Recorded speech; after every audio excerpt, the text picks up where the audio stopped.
औरत की mental health और मर्द की मेंटल हेल्थ के बारे में कोई बात ही नहीं करता। सोसाइटी में हम रहते हैं, वो सोसाइटी है मेल डोमिनेटिंग सोसाइटी, जहाँ आदमियों की चलती है। लेकिन आज एक ऐसा पहलू जो मैं आप लोगों के सामने रखना चाहती हूँ। हमें ये बताया जाता है कि आदमी बहुत सख्त होता है, आदमी बहुत मजबूत होता है, लेकिन उसी आदमी के अंदर बहुत ज़्यादा एम्पैथी भी है, बहुत ज़्यादा काइंडनेस भी है।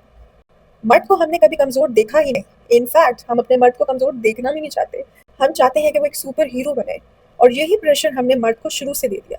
बचपन से ही हम उसको सुपर हीरो फिल्म्स दिखाते हैं, कार्टून्स दिखाते हैं, और उसके अंदर वो फीड करते जाते हैं कि एक जो मर्द होता है वो सुपर हीरो ही होता है, और जो सुपर हीरो ना बन सके वो मर्द नहीं होता। आज मेरी आवाज़ उन सब मर्दों के लिए है जिनको बचपन से ही सिखा दिया गया है कि तुम मर्द हो, तुम रो नहीं सकते, तुम शिकायत नहीं कर सकते, तुम अपने जज्बात नहीं बता सकते, तुम एक्सप्रेस नहीं कर सकते, तुम थक नहीं सकते, तुम पे जिम्मेदारियां हैं, तुम प्रोटेक्टर हो, तुम प्रोवाइडर हो। सिर्फ अपनी बीवी के लिए प्रोवाइडर और प्रोटेक्टर बनोगे, बल्कि तुम अपने माँ बाप के लिए भी, अपने बहन भाइयों के लिए भी, अपनी बीवी के लिए भी, अपने बच्चों के लिए भी, और शायद अपने बीवी के खानदान वालों के लिए भी। बहुत दफ़ा हमने मेंटल हेल्थ के ऊपर बात की है, लेकिन आज हम बात करने वाले हैं उन सब पाकिस्तानी आदमियों के लिए। अस्सलाम वालेकुम, my name is Mahi Anwari and welcome to my YouTube channel.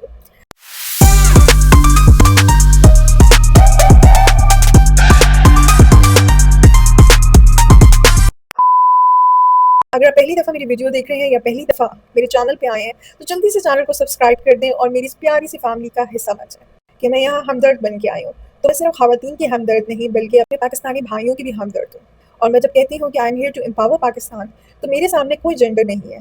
लेकिन आज बारी है मेरे पाकिस्तानी भाइयों की। घर में एक बेटा पैदा होता है, और बेटे की खुशी पे लड्डू बांटे जाते हैं। जैसे ही बेटा माँ बाप के हाथ में आता है, तो सबसे पहले वो कहते हैं ये अपने बाप का बाजू बनेगा, और यहाँ से उसको एक स्ट्रेस, एक टास्क दे दिया जाता है। वो न्यू बॉर्न बच्चा जो बहुत मासूम है, वो आपकी सारी बातें भी सुन रहा होता है, आपकी ख्वाहिशात भी सुन रहा होता है, और जो जो एक्सपेक्टेशंस आप अपने बेटे से रखते हैं, वो सारी एनर्जी वो आपसे ले रहा होता है। फिर वो साल का होता है, 2 साल का होता है, क्रॉल करते हुए गिर जाता है और फिर रोने लग जाता है। माँ उसको उठाती तो है, लेकिन साथ कहती है बेटा कोई बात नहीं, आप लड़के हो, लड़के रोते थोड़ी है। यहाँ से उसको समझ आ जाती है कि मर्द में रोना नहीं है। थोड़ा सा और बड़ा होता है तो आप इसको सुपर हीरोज कार्टून्स दिखाना शुरू कर देते, मूवीज दिखाना शुरू कर देते। एक आदमी जो बहुत पावरफुल है, वो पावर्स को यूज करते हुए पूरी दुनिया को बचा लेता है। अपने बेटे को वो टॉयज गिफ्ट करना शुरू कर देते हैं जिसके पास सारे सुपर हीरोज होते हैं, और वो रोजाना उनको देखता है, उन जैसा बनता है। और फिर उसको एग्जाम्पल्स उसके बाप की दी जाती हैं कि आपके बाबा भी एक सुपर हीरो हैं, जो हमें प्रोटेक्ट करते हैं, हमारा ख्याल करते हैं, हमें खाना खिलाते हैं, हमें बाहर ले जाते हैं। वही मासूम सा बेटा जब अपने बाप को देखता है, तो वो अपने बाप जैसा बनना चाहता है, ख्वाहिश करता है। आहिस्ता आहिस्ता वक्त गुजरता जाता है। फिर उसकी उसकी स्कूलिंग शुरू हो जाती है। माँ बाप का बहुत प्रेशर होता है, तुम अगर पढ़ोगे लिखोगे तो तुम कमाओगे, और जब तुम अच्छा कमाओगे तो तुम्हें अच्छी बीवी मिलेगी, और अच्छी बीवी उन्हीं को मिलती है जो पढ़ते लिखते हैं और जो अच्छा कमाते हैं। अब यहाँ पर कहानी की 2 कैटेगरीज हैं। एक वो जो प्रिविलेज फैमिलीज हैं, जो एजुकेशन अफोर्ड कर सकती हैं, या वो दूसरे मर्द हैं जो गुर्बत देख रहे हैं। शायद शायद प्रिविलेज फैमिलीज के लड़कों के लिए सुपर हीरो बनना थोड़ा आसान हो, और गरीब बंदे के लिए सुपर हीरो बनना बहुत मुश्किल हो। क्योंकि क्योंकि एक अमीर लड़के के पास तो ऑलरेडी सब कुछ है, घर है, गाड़ी है, अच्छे माँ बाप हैं, पैसा है, फैमिली है। और दूसरी तरफ गरीब लड़के के पास ना घर है अपना, ना गाड़ी है अपनी, और ना ही कुछ और है, ना ही एजुकेशन है, लेकिन उसको सोसाइटी सुपर हीरो देखना चाहती है। स्ट्रगल दोनों की होगी, लेकिन किसकी स्ट्रगल ज़्यादा होगी? एक वो मर्द जिसको प्लेटर में प्लेटफॉर्म मिल गया हो, और दूसरा वो जिसने प्लेटफॉर्म खुद बनाना हो। सोसाइटी रियलिटी चेक उनको हर लम्हे देती है, जहाँ पर एक गरीब लड़के को बहुत सारी रिजेक्शंस फेस करनी पड़ती हैं, क्योंकि उसके पास अपनी गाड़ी नहीं होती, अपना घर नहीं होता, पैसा नहीं होता, या वो लिविंग स्टैंडर्ड नहीं होता। दूसरी तरफ वो अमीर लड़का जिसके पास सब कुछ होता है, लेकिन उससे भी सोसाइटी बहुत कुछ मांगती है। वो भी परेशान होता है, वो भी इमोशनल अवेलेबिलिटी नहीं दिखा पाता, वो भी एक्सप्रेस नहीं कर पाता। और ये सारा कुछ, ये शुरू होती है कहानी हमारे माँ बाप से। जहाँ बेटी एक्सप्रेस करती है तो उसको सपोर्ट किया जाता है, उसके इमोशंस का ख्याल किया जाता है। उसको शुरू से माँ बाप कहते हैं सेंसिटिव है, कि जो ख्वाहिश करे इसको दो। लेकिन मर्द को हमेशा सेक्रीफाइस करना सिखाया जाता है। चाहे कोई गरीब आदमी हो या अमीर आदमी हो, वो पैसा अपने लिए नहीं कमाता, वो पैसा अपने घर वालों के लिए कमाता है। लेकिन अगर हम लड़कियों की बात करें जो फाइनेंशियली स्टेबल होती हैं, वो पैसा अपने लिए कमाती हैं, वो अपने घर वालों के लिए अगर लगाती हैं, तो हमारी सोसाइटी के ही मर्द हैं जो कहते हैं कि अगर मेरी बीवी कमाती है और लगाती है, वो उसका एहसान है, लेकिन उसकी जिम्मेदारी नहीं है। अब जब रिस्पॉन्सिबिलिटीज़ की बारी आती है, एक लड़का जो 18 साल का हो गया है, पूरे घर की जिम्मेदारी उस 18 साल के लड़के के कंधों पे है। उसने घर भी चलाना है, उसने माँ बाप को भी देना है, उनको मेडिसिन भी देनी है, हॉस्पिटल भी लेके जाना है, घर के खर्चे भी करने हैं, बहन भाइयों, अगर छोटे बहन भाई हैं उनको पढ़ाना भी है, उनकी शादियाँ भी करनी है, खुद भी शादी करनी है, अपनी बीवी का भी खर्चा उठाना है, आगे बच्चों का भी खर्चा उठाना है। तो वो कहाँ जाके बात करे और वो कहाँ जाके ये बताए कि मैं थक गया हूँ, मैं थक गया हूँ, मेरे से नहीं हो पा रहा। और फिर सोसाइटी उन मर्दों के ऊपर कितना प्रेशर डालती है, खर्चा नहीं कर पा रहा तो वो माँ से अलग बातें सुनता है, बीवी से अलग बातें सुनता है। लेकिन अगर वो खर्चा कर पा रहा है तो सब खुश हैं, लेकिन वो खुश नहीं है क्योंकि उसके जहन पे हर वक्त बोझ होता है। वो हर वक्त ओवर थिंकिंग करता है कि मैंने अपने घर का साइकिल कैसे चलाना है, और वो घर का साइकिल उस मर्द की ज़िंदगी और उसकी सेहत के साथ चल रहा होता है। मैं अक्सर ये बात करती हूँ कि हम फिजिकल हेल्थ को बहुत इंपॉर्टेंस देते हैं, लेकिन जो जहन के अंदर की बीमारी होती है उसके ऊपर कोई बात ही नहीं करता, इनफैक्ट कोई बात करना पसंद ही नहीं करता। तो फिर मर्दों के मेंटल हेल्थ के बारे में कौन बात करेगा? घर आता है तो माँ और बीवी की लड़ाई हुई होती है, सुकून से बैठता ही है तो उसको बिल गिनवाना शुरू कर देते हैं।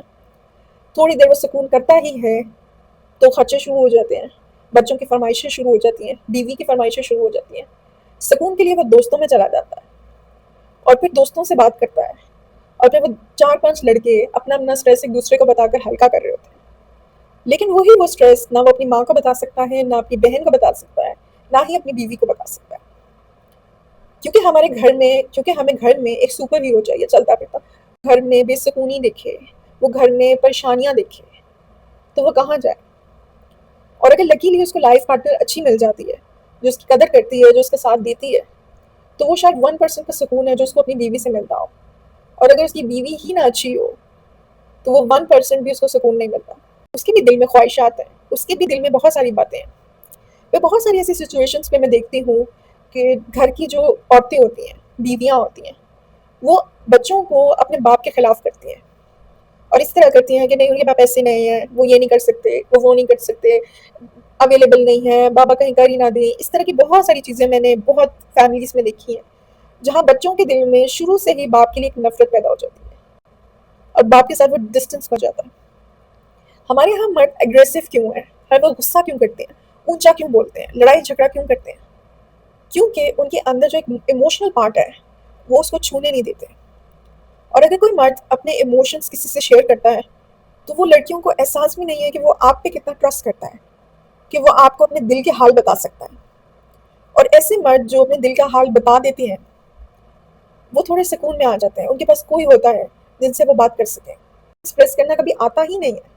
कभी माँ ने नहीं पूछा, क्या हुआ? आज चुप क्यों हो? परेशान तो नहीं हो? कुछ ज़रूरत है तो बता दो, कोई बात है तो बता दो, कोई चीज़ तंग कर रही है तो बता दो, आज तुमने काम पे नहीं जाना, ना जाओ, आज छुट्टी कर लो, आज आराम कर लो। नहीं, हम कहते हैं मर्द घर में बैठा अच्छा नहीं लगता, मर्द काम पे ही अच्छा लगता है, मर्द घर के बाहर ही अच्छा लगता है, मर्द पैसा लाते हुए ही अच्छा लगता है, मर्द पैसा खर्च करते हुए अच्छा लगता है, मर्द मजबूत ही अच्छा लगता है, मर्द संभालते हुए ही अच्छा लगता है, मर्द समझते हुए ही अच्छा लगता है। हमारी सोसाइटी में पसंदीदा मर्द की क्या डेफिनेशन है?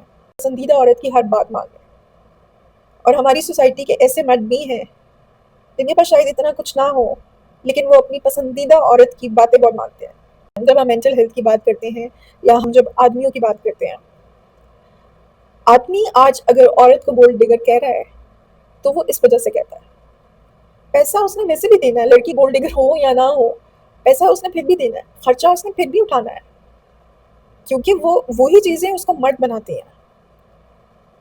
लेकिन वो एक ऐसी औरत चाहता है जिससे वो दिल की बात कर सके, उसको बता सके, तुम्हें पता है आज ऑफिस में क्या हुआ, तुम्हें पता है मैंने ये कहा, तुम्हें पता है मैंने ये किया। आप उससे पूछें क्या सोच रहे हो, तो वो ये कहे मैं ये सोच रहा हूँ, हम ऐसे ना कर लें, हम वैसे ना कर लें। अगर वो कोई भी बात जो उसके दिल में आ रही है, वो आपको ये कह सके यार पता है ये बात हुई ना, मुझे अच्छा नहीं लगा। और सबसे खूबसूरत रिश्ता मियाँ बीवी का होता है, और उससे भी खूबसूरत रिश्ता ये होता है कि जब वो एक दूसरे के हमदर्द बन सके। आदमी रोए, औरत संभाल ले उसको। क्यों हमने मर्दानगी को सबसे ऊपर रखा हुआ है? मर्द है, रो नहीं सकता, आंसू नहीं निकाल सकता। सोसाइटी में मर्द, औरतें कितनी शिकायत करती हैं, मेरे हस्बैंड मेरी कभी तारीफ नहीं करते। उसको सिखाया कब है? तारीफ करना सिखाया कब है? वो अगर ये कह देते ना, हाँ सही है, ये तारीफ ही है इसकी, उसको नहीं आता, उसको नहीं आता, उसको नहीं सिखाया गया कि एक्सप्रेस करना, वाह यार ज़बरदस्त, कितना अच्छा लग रहा है ये, देखो कितना, नहीं आता। ये हम औरतों को आता है, मर्दों को नहीं सिखाया कि तारीफ़ कैसे, कभी पूछा ही नहीं। बताओ तो बताओ कैसा है, कभी नहीं पूछा। और जब उसकी बीवी आके पूछती है तो वो कहता है हाउ डू आई रिएक्ट, मुझे नहीं पता रिएक्ट कैसे करना है, मुझे नहीं आता। इसी तरीके से हमारी सोसाइटी में कहते हैं मर्द की ट्रेनिंग करो, मर्द को सिखाओ, तुम शादी करने वाले तुम अपनी बीवी के साथ कैसे रहोगे। वो कहेगा कैसे रहूंगा, जैसे सब रहते हैं वैसे ही रहूंगा। हर मर्द ये जवाब देगा, क्योंकि उसको बताया नहीं गया, उसको सिखाया नहीं गया कि तुम्हारी ज़िंदगी में एक औरत आ रही है, तुमने कैसे रहना है, तुमने उसके साथ ज़िंदगी कैसे प्लान करनी है। बहुत सारे लोग रिश्ते वाले प्रोसेस में लड़कियां लड़के एक दूसरे से बात करते हैं, क्या कहते हैं आपका फेवरेट कलर, आपके फेवरेट खाना क्या, कहाँ आते जाते हो, कितना ट्रैवल करते हो, कहाँ कहाँ ट्रैवल करते हो, ये सवाल बाद में भी हो जाएंगे। उसकी इमोशनल हेल्थ कैसी है, उसकी मेंटल हेल्थ कैसी है, उसका उसके पेरेंट्स के साथ रिलेशनशिप कैसा है, वो आपको क्या क्या लेवल, किस लेवल पे रखने वाला है, आप उसको किस लेवल पे रखने वाले हो, क्या रिश्ता होगा दोनों का, एक हो गए या दो अलग लोग हो गए। एक बनने के लिए एफर्ट, रोजाना की एफर्ट, ये नहीं है कि मैंने हाँ महीने पहले पूछा था आप कैसे हैं तो उन्होंने कहा था बस ठीक हो और बात खत्म, नहीं।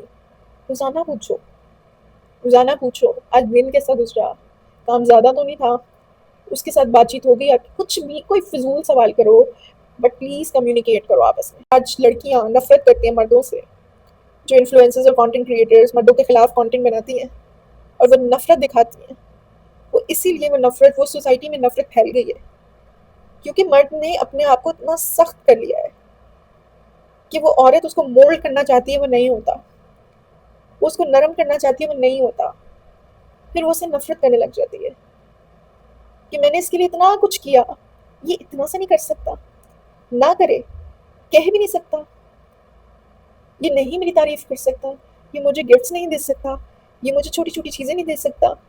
कितनी लड़कियां सिर्फ इतना शिकवा अपने शौहरों से करती हैं कि उन्होंने मुझे कभी फूल नहीं दिया, मुझे कभी उन्होंने गजरे नहीं दिए, कितने महंगे होते हैं गजरे, फूल, लेकिन वो इतनी इतनी चीज़ें मांग रही होती हैं और इसमें मर्द को सिखाया ही नहीं गया। मर्द ने कभी अपने बाप को नहीं देखा कि वो माँ के लिए फूल और गजरे लाता हो, तो वो लाएगा तो वो तो शर्मिंदा होगा कि अरे मुझे कोई देख ना ले मैं तुम्हारे लिए फूल लाया हूँ, मेरी वो मर्दानगी, वो मैं वो मर्द नहीं झेल पाऊंगा, बीवी के थल्ले लगा हुआ है, मैं ये नहीं सुन पाऊंगा।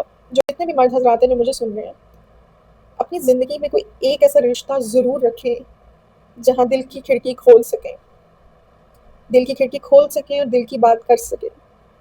और अगर एक इंसान भी आपको ऐसा मिल जाता, दोस्त नहीं, कोलीग्स नहीं, घर के अंदर वाले लोग, माँ भी हो सकती है, बहन भी हो सकती है, बीवी भी हो सकती है, कोशिश करें वो बीवी हो, कोशिश करें वो बीवी हो। हमारे मज़हब में सबसे क्लोजेस्ट रिश्ता माँ बेटे का, बहन भाइयों का नहीं बताया गया, मियाँ बीवी का बताया गया। और इससे खूबसूरत चीज़ नहीं होगी कि वो दिल की खिड़की आप अपने क्लोजेस्ट इंसान यानी अपने पार्टनर के सामने खोलें, और जो दिल करता है बताओ उसको, रोने को दिल करता है रो, बात करने को दिल करता है बात करो, हाथ पकड़ के खामोशी को एंजॉय करने का दिल करता है वो करो, कुछ करो, एफर्ट्स करो अपने रिश्ते के लिए, रिश्तों के दरवाजों को खोलो। और उन सब खवातीन को थोड़ी देर के लिए ना अपने सारे काम छोड़ दो, तुम्हारी सास तुम्हारे साथ कैसी है, तुम्हारी नंद तुम्हारे साथ कैसी है, दफा करो 1 मिनट के लिए। तुम्हारे शौहर को तुम्हारी ज़रूरत है, क्यों वो एक साइकोलॉजिस्ट के पास जाकर अपनी दिल की बातें बताए, तुम क्यों नहीं सुन सकती हो, तुम क्यों नहीं समझ सकती हो उसको, वो क्यों इधर उधर भटक रहा है, उसको इजाज़त दो, उसको रास्ता दिखाओ कि वो तुम्हारे पास आए, उसको हर दफ़ा वेलकम करो, वो घर आता है उसको वेलकम करो, वो घर से जाता है उसको खुदाफिज कहो। लोगों को ये वीडियो पसंद आई होगी, और अगर वीडियो पसंद आई है तो चैनल को सब्सक्राइब करना मत भूलिएगा। मैं मिलूंगी आप लोगों से एक नई वीडियो और एक नए टॉपिक के साथ, तब तक अपना और अपने स्कूल का बहुत ख्याल रखें, मुझे अपनी दुआओं में याद रखें। अल्लाह हाफिज़।